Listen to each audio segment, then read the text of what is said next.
साथियों, कल हम लोगों ने पढ़ा था कि रासायनिक अभिक्रिया का वेग क्या होता है, ठीक, तात्क्षणिक वेग क्या होता है।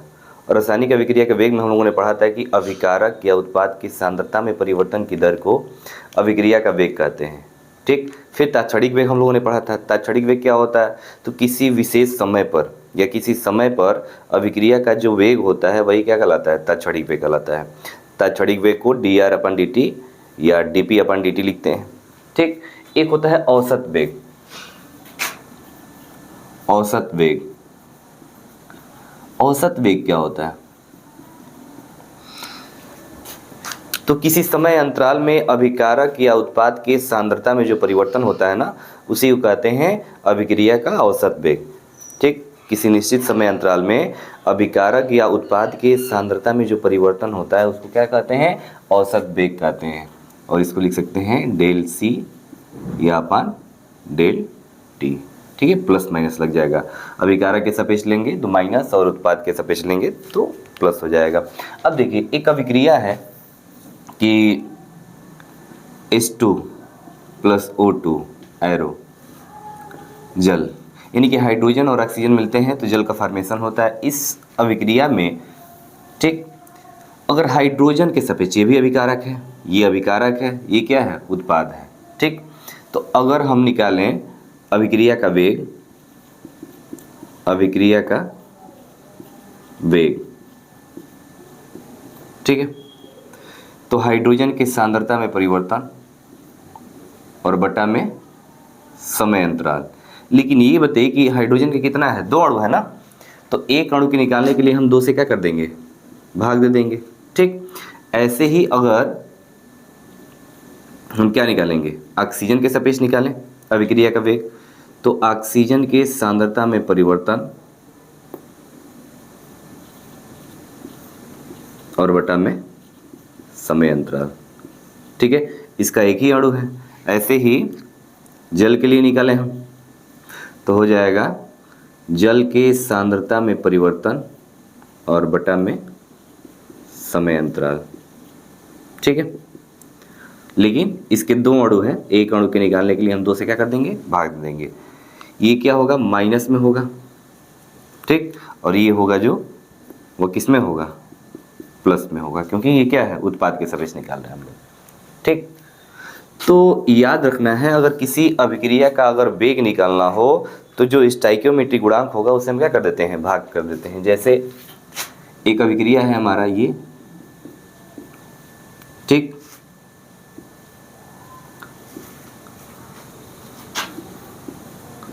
तो अगर हम अभिक्रिया का वेग ए के सापेक्ष निकालें तो अभिक्रिया का वेग क्या हो जाएगा, अभिक्रिया का वेग ए की सांद्रता में परिवर्तन और बटा में समय अंतराल।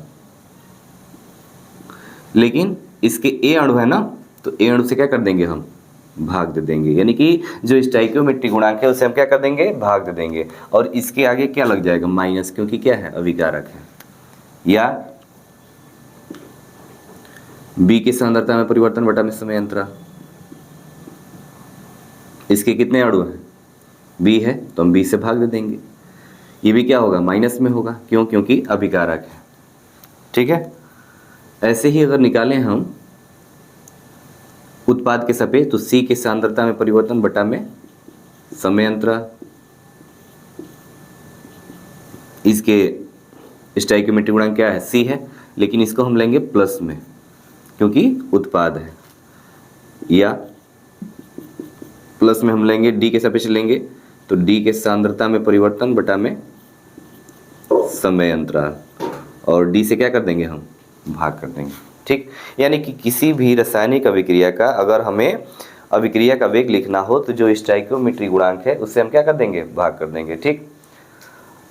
और ये ध्यान में रखना है कि ए की सांद्रता में परिवर्तन की दर होगा, वही बी की सांद्रता में परिवर्तन की दर होगा, और वही सी की सांद्रता में परिवर्तन होगा, और वही डी की सांद्रता में परिवर्तन की दर होगा। यानी कि ए की सांद्रता की दर, सांद्रता में परिवर्तन की दर वी की सांद्रता में परिवर्तन की दर के बराबर होगा, और ऐसे ही सी की सांद्रता में परिवर्तन की दर डी की सांद्रता में परिवर्तन की दर के बराबर होगा। और ये सभी के सभी आपस में क्या हो जाएंगे, बराबर हो जाएंगे। चाहे ए की सांद्रता में परिवर्तन की दर हो, चाहे बी की हो या सी की हो या डी की हो, किसी भी अणु के सापेक्ष या अभिकारक के अणुओं के सापेक्ष या उत्पाद के अणुओं के सापेक्ष आप अभिक्रिया का वेग लिखते हैं तो क्या होता है, बराबर होता है। जैसे एक एग्जाम्पल में हम लोग लेते हैं क्वेश्चन कि निम्न अभिक्रिया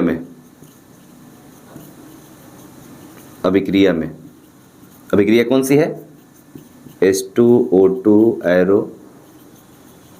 H2, ठीक है। निम्न अभिक्रिया में हाइड्रोजन के सांद्रता में परिवर्तन की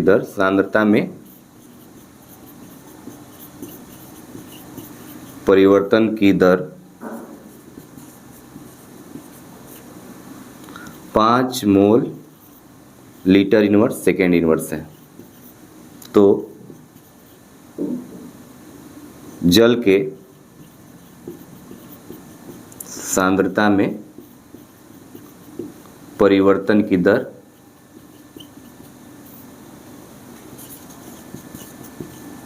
क्या होगी, ठीक है। अब इसको हम सॉल्व करेंगे। देखिए अभी हमने पढ़ा कि चाहे वो हाइड्रोजन की सांद्रता में परिवर्तन की दर हो या ऑक्सीजन की सांद्रता में परिवर्तन की दर हो या जल के सांद्रता में परिवर्तन की दर हो, ये सदैव क्या होगा, आपस में बराबर होगा। तो हाइड्रोजन के सांद्रता में परिवर्तन की दर, ठीक है, हाइड्रोजन की सांद्रता में परिवर्तन की दर क्या हो जाएगा, यानी कि अभिक्रिया का वेग अगर हाइड्रोजन के सापेक्ष लिखते हैं T हो जाएगा हाइड्रोजन के सांद्रता में परिवर्तन बटा में समय अंतराल, और इसमें क्या हो जाएगा, डिवाइड हो जाएगा और माइनस लग जाएगा। और जल की सांद्रता में परिवर्तन, क्योंकि हाइड्रोजन का दिया है और किसका पूछ रहा है, जल का पूछ रहा है। तो अगर अभिक्रिया का वेग हम जल के सापेक्ष निकालें तो प्लस में होगा, और इसका स्टोइकियोमेट्रिक गुणांक कितना है, 2, तो 2 से हम भाग करेंगे। जल के सांद्रता में परिवर्तन और बटा में समय अंतराल, ये दोनों आपस में क्या हो जाएगा, बराबर हो जाएगा। यानी कि 1/2 हाइड्रोजन के सांद्रता में परिवर्तन और बटा में समय अंतराल, जल के सांद्रता में परिवर्तन और बटा में समय अंतराल, ठीक है। ये माइनस में होगा, ये प्लस में होगा, ठीक है। 2 से 2 क्या हो गया, कट गया। इसकी वैल्यू दिया है कितना, इसका वैल्यू दिया है 5 mole litre inverse second inverse, ठीक है। 5 mole litre inverse second inverse. तो बताइए कि जल के सांद्रता में परिवर्तन कितना आ गया, जल की सांद्रता में परिवर्तन की दर भी कितना होगा, इतना ही होगा। यानी कि जल के सांद्रता में परिवर्तन की दर वो भी कितना हो जाएगा, 5 mole litre inverse second inverse. ये हमारा सॉल्यूशन हो गया। तो यहाँ पे हमने ये सीखा कि एक ही अभिक्रिया में चाहे जितने भी अभिकारक हों, जितने भी उत्पाद हों, सभी के सांद्रता में परिवर्तन की दर क्या होगा, बराबर होगा, ठीक है। और अभिक्रिया का वेग लिखने के लिए स्टोइकियोमेट्रिक गुणांक से हम क्या कर देते हैं, डिवाइड कर देते हैं, ठीक है।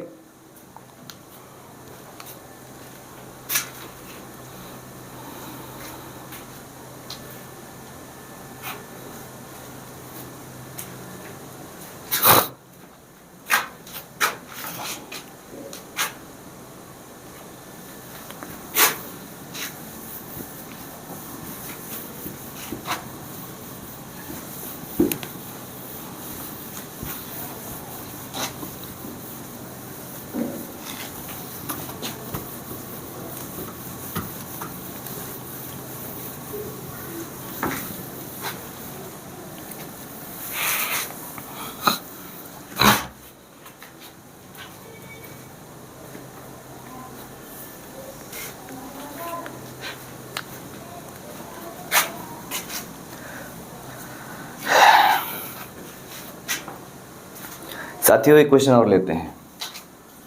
क्वेश्चन है कि एक अभिक्रिया में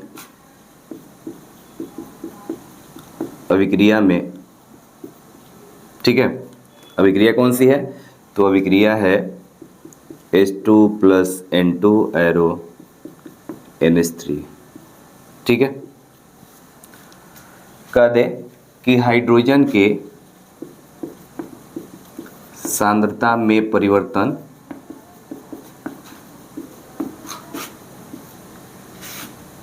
8 mole litre inverse second inverse है, तो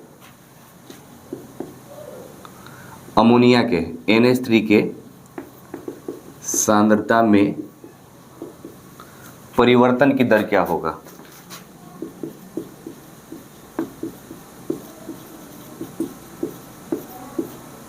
क्या करना है हमें? काउंट करना है।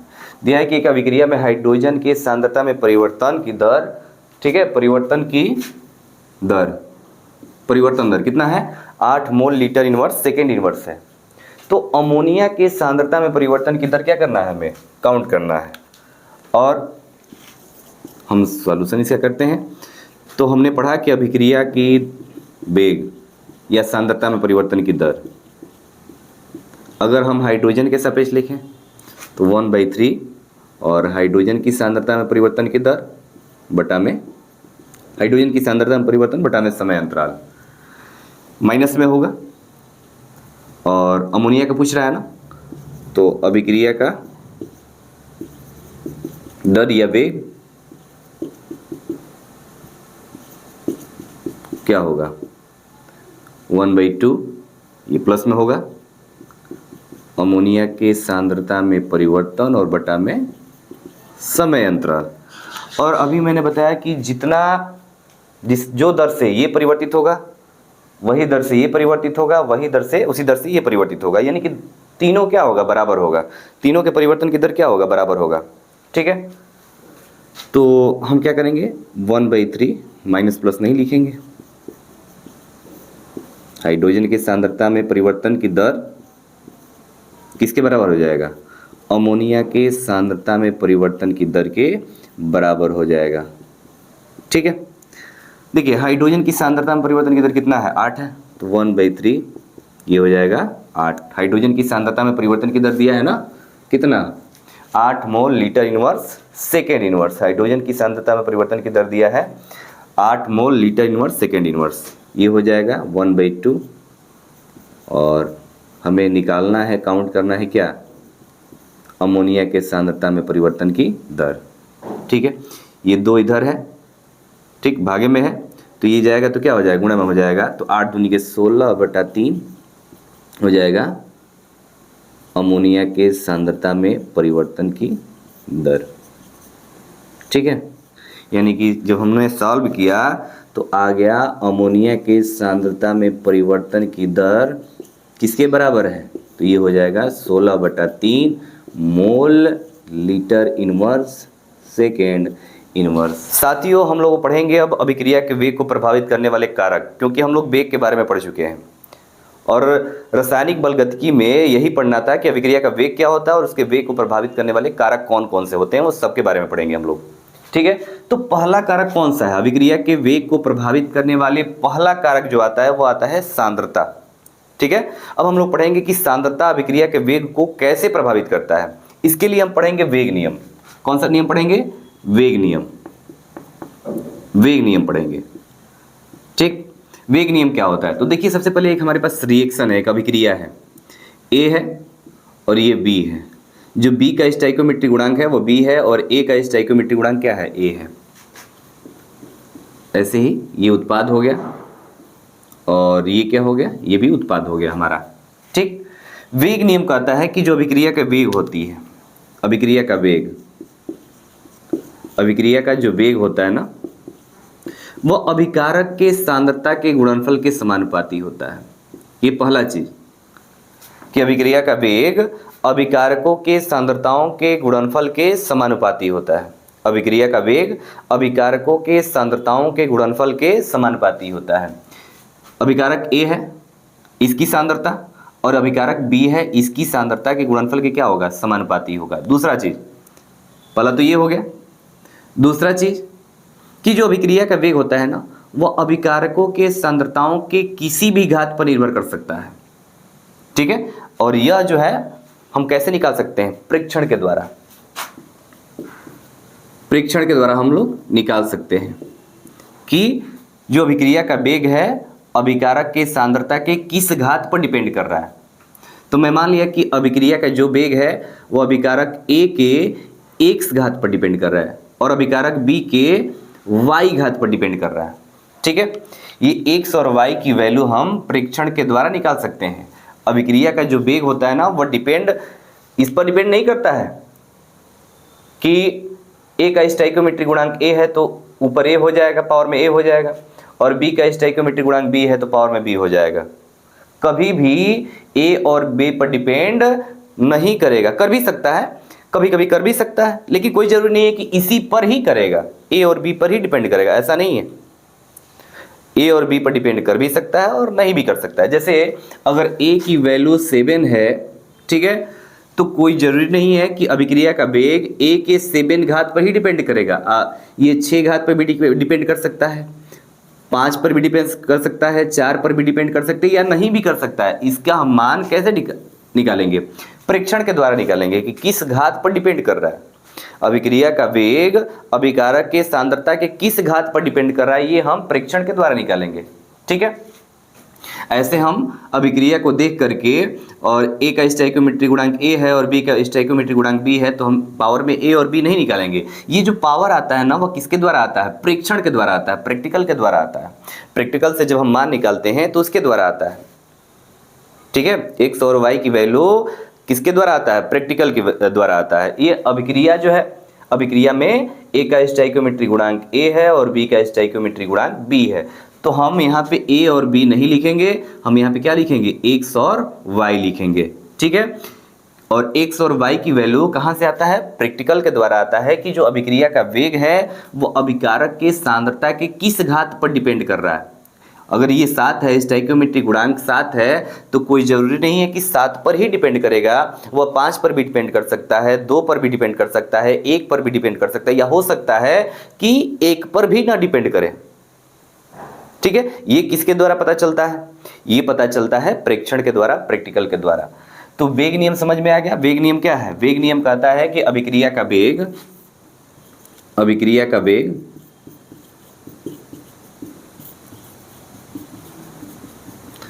अभिकारकों के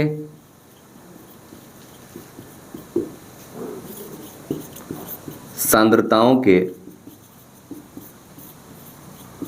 गुणनफल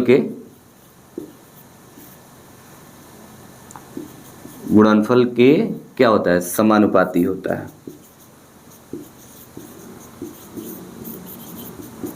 ठीक है, अभिक्रिया का वेग किसके बराबर होता है? अभिकारकों के सांद्रताओं के गुणनफल के समानुपाती होता है। अब अगर समानुपाती हटाएंगे तो समानुपाती नियतांक लग जाता है, तो अभिक्रिया का वेग क्या हो जाएगा? अभिक्रिया का वेग हो जाएगा, समानुपाती हटेगा तो एक नियतांक लग जाएगा k, A के पावर हो जाएगा x और B के पावर y। इसको ध्यान में रखना है कि x और y A B नहीं है। ठीक है, ये तो परीक्षण के द्वारा पता चला है x और y की वैल्यू की अभिक्रिया का वेग अभिकारक A के x घात पर डिपेंड कर रहा है और अभिकारक B के सांद्रता के y घात पर डिपेंड कर रहा है। ठीक है, अब चूंकि अभिक्रिया का वेग जो लिखेंगे अभिकारक के सापेक्ष, तो लिखेंगे dr/dt, लेकिन माइनस में k हो जाएगा A के पावर x और B के पावर y हो जाएगा। ठीक है, dr/dt इक्वल टू हो जाएगा माइनस k A के पावर x और B के पावर y। ठीक है, क्या है? तो वेग स्थिरांक है। k क्या है? वेग स्थिरांक। k क्या है? वेग स्थिरांक। तो dr/dt equal to minus k A के पावर x और B के पावर क्या आ गया? y आ गया। अब अभिक्रिया की कोटि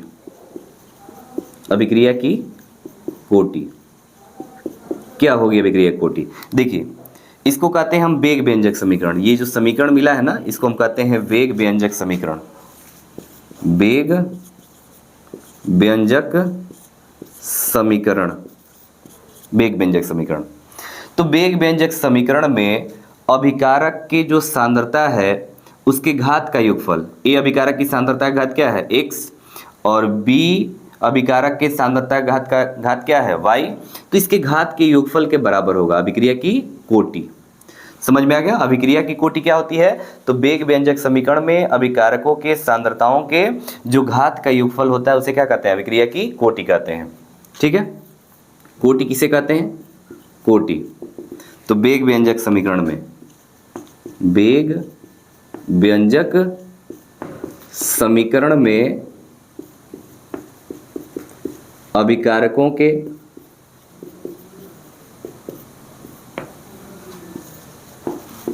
सांद्रताओं के घात का योगफल, सांद्रताओं के घात के योगफल को अभिक्रिया की कोटि कहते हैं। अभिक्रिया की कोटि कहते हैं। ठीक है, समझ में आ गया? वेग व्यंजक समीकरण में अभिकारकों के सांद्रताओं के जो घात का योगफल होता है उसे क्या कहते हैं? अभिक्रिया की कोटि कहते हैं। ठीक है, ये कैसा होता है? n बराबर x प्लस वाई। ये कैसा होगा? कोटि जो होता है ना वह निगेटिव हो सकता है। ठीक है, यानी कि ऋणात्मक भी हो सकता है, ठीक, धनात्मक भी हो सकता है, शून्य भी हो सकता है और भिन्नात्मक भी हो सकता है। जो अभिक्रिया की कोटि है वह ऋणात्मक भी हो सकता है, धनात्मक भी हो सकता है, शून्य भी हो सकता है और भिन्नात्मक भी हो सकता है। अभिक्रिया की कोटि समझ में आ गया? अभिक्रिया की कोटि जो होगी वह किसी भी अभिक्रिया को हम देख करके ये नहीं बता सकते हैं कि अभिक्रिया की कोटि क्या होगी। जैसे हम इस अभिक्रिया को देख करके ये नहीं बता पाएंगे कि इसकी कोटि क्या होगी। ठीक है, ये नहीं लिख देना है कि a प्लस बी, क्योंकि a प्लस बी पर डिपेंड थोड़ा नहीं करेगा, ये कोई जरूरी नहीं है। ये तो हमें प्रेक्षण के द्वारा x और y की वैल्यू काउंट हुआ है और उसका जो सम होता है ना, उसका जो योगफल होता है वही क्या होता है? अभिक्रिया की कोटि होती है। तो किसी भी अभिक्रिया को देख करके हम यह नहीं निकाल सकते हैं कि उसकी कोटि कितनी होगी। ये कोटि हमें प्रेक्षण के द्वारा ही पता चलता है। ठीक है, और कोटि जो होता है ना वह धनात्मक भी हो सकता है, ऋणात्मक भी हो सकता है, शून्य भी हो सकता है और भिन्नात्मक भी हो सकता है। ठीक है साथियों, अब पढ़ेंगे हम लोग वेग स्थिरांक का मात्रक। और वेग व्यंजक हमने समीकरण जो पढ़ा है वो है dr/dt इक्वल टू -k। ठीक है, और a के पावर x और b के पावर क्या? b के पावर y। ठीक है, लेकिन ये बताइए कि जो अभिक्रिया का वेग होता है इसका मात्रक क्या होता है? मोल प्रति लीटर और बटा में सेकेंड, या mole litre inverse second inverse होता है। ठीक है, ये -k है और a है अभिकारक, और इसकी जो सांद्रता है उसका मात्रक क्या होता है? मोल प्रति लीटर। अभिकारक के या जो सांद्रता होती है उसका मात्रक क्या होता है? मोल प्रति लीटर होती है। ऐसे ही B होगा, इसका भी मात्रक क्या हो जाएगा? मोल प्रति लीटर। इसकी सांद्रता का मात्रक क्या हो जाएगा? मोल प्रति लीटर। चलिए, मोल प्रति लीटर बटा में सेकेंड इक्वल टू -k। ये हो जाएगा मोल प्रति लीटर के power x plus y. Base same है तो पावर क्या हो जाएगा? जुड़ जाएगा। और x प्लस वाई को हम क्या कहते हैं? कोटि कहते हैं ना, n। तो a मोल प्रति लीटर बटा में सेकेंड इक्वल टू हो जाएगा -k, और ये हो जाएगा मोल प्रति लीटर के पावर क्या? n। ठीक है, ये बटा में आ जाएगा, k इक्वल टू हो जाएगा, ये माइनस मात्रक निकालने के लिए हम माइनस प्लस नहीं लेंगे तो k का मात्रक क्या हो जाएगा ये बताइए? ये नीचे आ जाएगा तो मोल प्रति लीटर, और ये हो जाएगा सेकेंड, और ये कहाँ आ जाएगा? नीचे आ जाएगा। तो मोल प्रति लीटर के पावर क्या? n। ऊपर जाएगा तो मोल प्रति लीटर के पावर ऊपर क्या है? 1। ये ऊपर जाएगा तो क्या हो जाएगा? -n, और बटा में सेकेंड हो जाएगा। ठीक है, यानी कि जो मात्रक हो जाएगा ना वो क्या हो जाएगा? k का मात्रक। k का मात्रक निकल करके क्या आ गया? k का मात्रक निकल करके आ गया मोल प्रति लीटर के पावर 1 - n, और बटा में क्या? सेकेंड। ठीक है, अब जो अभिक्रिया होती है ना वो कई प्रकार की होती है। शून्य कोटि की अभिक्रिया, शून्य कोटि की अभिक्रिया। शून्य कोटि की अभिक्रिया क्या होती है? शून्य कोटि की अभिक्रिया में n का मान 0 होता है। ऐसी अभिक्रिया जिसके वेग व्यंजक समीकरण में अभिकारकों के सांद्रताओं के घात का योगफल कितना हो? शून्य हो, यानी कि x + y = 0 या n बराबर 0 हो। ठीक है, तो n बराबर 0 होगा तो शून्य कोटि की अभिक्रिया हो जाएगी। अब इसका मात्रक शून्य कोटि की अभिक्रिया के लिए, शून्य कोटि की अभिक्रिया के लिए वेग स्थिरांक का मात्रक क्या हो जाएगा? वेग स्थिरांक का मात्रक तो हो जाएगा मोल प्रति लीटर के पावर 1 माइनस n की जगह पर क्या रख देंगे? 0 और बटा में हो जाएगा सेकेंड।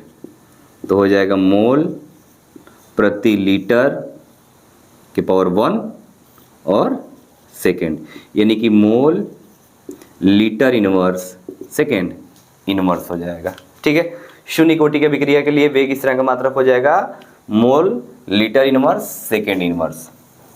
ऐसे ही प्रथम कोटि के लिए, प्रथम कोटि की अभिक्रिया, प्रथम कोटि की अभिक्रिया क्या होगी? ऐसी अभिक्रिया जिसके वेग व्यंजक समीकरण में अभिकारकों के सांद्रताओं के घात का योगफल क्या हो? 1 हो, यानी कि n बराबर कितना हो जाएगा? 1 हो जाएगा। अब मात्रक देख लें। प्रथम कोटि की अभिक्रिया के लिए मात्रक, वेग स्थिरांक का मात्रक, वेग स्थिरांक का मात्रक क्या हो जाएगा? जानते हैं कि मोल प्रति लीटर के पावर 1 माइनस n और बटा में क्या होता है? सेकेंड होता है। तो n बराबर क्या रख देंगे? 1 रखेंगे। तो मोल प्रति लीटर के पावर 1 माइनस 1 अपॉन सेकेंड, यानी कि मोल प्रति लीटर के पावर हो जाएगा 0 और बटा में सेकेंड। 0 का मान 1 हो जाएगा, तो ये हो जाएगा 1 अपॉन सेकेंड, यानी कि सेकेंड इनवर्स। यानी कि प्रथम कोटि की अभिक्रिया के लिए वेग स्थिरांक का मात्रक क्या होता है? सेकेंड इनवर्स होता है। शून्य कोटि की अभिक्रिया के लिए वेग स्थिरांक का मात्रक क्या होता है? Mole litre inverse second inverse. अगर दूसरे कोटि की या तीसरे कोटि की निकालना हो तो आप आसानी से इसमें मान पुट करके निकाल सकते हैं। n की जगह पर 0 रख देंगे तो शून्य कोटि की अभिक्रिया के लिए आ जाएगा। n की जगह पर 1 रख देंगे तो प्रथम कोटि की अभिक्रिया के लिए आ जाएगा। n की जगह पर अगर हम 2 रख दें तो दूसरे कोटि की अभिक्रिया के लिए आ जाएगा। ठीक है।